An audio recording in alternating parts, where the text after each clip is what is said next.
আবারও চলে এলাম নতুন একটা ব্লগ নিয়ে। তো সুমনা ব্লগে সবাইকে জানাই স্বাগতম। অনেকদিন পর আজ ব্লগ ভিডিও নিয়ে এলাম। তো তোমরা সবাই কেমন আছো? আশা করি ভালো আছো, আমিও ভালো আছি। তো চলো, তোমাদের দাদাভাই কি নিয়ে এসছে ওটাই আজকে দেখাবো। আর নিয়ে চলে এসছে, দরজার কাছে আছে, আমাকে ডাকছে। তো চলো এখন যাই, তোমরাও দেখতে থাকো কি নিয়ে এসেছে। কই দেখি কি নিয়ে এসছো। এই দেখো, কি বাবা, এইটা তো গাছের ফল। কি গাছের ফল বন্ধুরা তোমরাই বলো কমেন্ট বক্সে।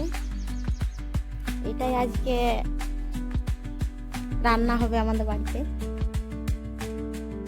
তো এই ফলটা হচ্ছে মোল গাছের ফল, আমরা বলি কচড়া। আর কে কি নামে চিনো এই ফলটাকে প্লিজ কমেন্ট করে জানিও। আর কে কে এই ফলটা সবজি খেতে পছন্দ করো সেটাও কমেন্ট করে বলো।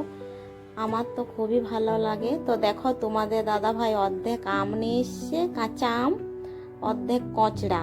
তো চলো, ভালোই হয়েছে, আমে নিচে আচার করা হবে। আর এই দেখো কচড়া, খেতে কিন্তু দারুণ টেস্ট। ছুলতে বেনাতেই ঝামেলা অনেক। এর দু রকম সবজি খাওয়া হয়, একটা হচ্ছে তোমার আলু দিয়ে সবজি হবে, আর একটা গুঁড়ি দিয়ে ভাজা। দুটোই কিন্তু খেতে দারুণ টেস্ট, যারা খেয়েছো তারা জানো। তো চলো এখন এগুলাকে ছুলে ছাড়াইতে এখন অনেক দেরি হবে।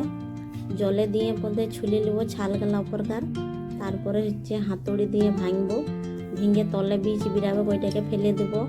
আর একটা হলুদ মতন অংশ বেরিয়ে তলে, ওইটাকেও ফেলে দেবো, শুধু শ্বাস গেলা নেবো। তো চলো তোমরা দেখতে থাকো, আশা করি তোমাদের ভালো লাগবে। তো পুরো ভিডিওটা দেখো, কেউ স্কিপ করে যেও না। ভালো লাগলে লাইক কমেন্ট শেয়ার করো। আর যারা নতুন দেখছো আমার ভিডিও, তারা চ্যানেলটাকে সাবস্ক্রাইব করে পাশে থেকো। তো চলো, এখন দুজন মিলে বসে গেছি কচড়া ছাড়াতে।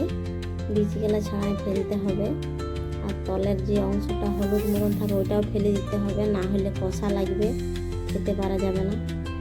তো চলো এখন এইগুলাকে ছাড়াই পরিষ্কার করে নিই। পুরো ভিডিওটা দেখো, শেষ অবধি কেউ স্কিপ করে যেও না।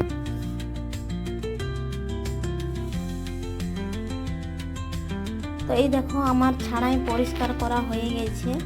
এবারে এটাতে আলু দিব, বেশি দেবো না, দুটো দিলেই হয়ে যাবে। ছাড়ার পর কি সুন্দর লাগছে দেখতে, দেখো অসাধারণ লাগছে দেখতে, খেতেও কিন্তু দারুণ স্বাদ। যারা খেয়েছো তারা জানো যে এই সবজিটা, এই গাছের ফলটা খেতে কতটা টেস্টি। এর আগে যে ফলটা হয় সেটা দিয়ে মদ তৈরি হয়, তোমরা সবাই জানো, যেটার নাম মোল। তারপরেই এই ফলটা ধরে কচড়া। তো এই দেখো আমার সিদ্ধ করা হয়ে গেছে, জলটা ফেলে দিতে হয়, কষা লাগে না হলে সিদ্ধ করার পর। তো চলো এবারে রান্নাটা করে নিই, তোমরা দেখতে থাকো কিভাবে আমি রান্না করি। তো এই যে মশলা কষানো হয়ে গেছে, এবার হচ্ছে কচড়াগুলা দিয়ে দেবো মশলার ওপর, নিয়ে হালকা ভাজা ভাজা করে নেব।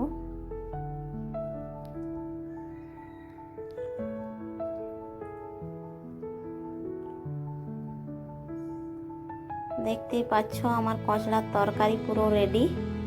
দেখতে কি সুন্দর লাগছে, খেতে মন করছে। ভিডিওটা এডিট করছি আর আমার জিভে জল চলে আসছে। আমার খুবই পছন্দের সবজি এটা।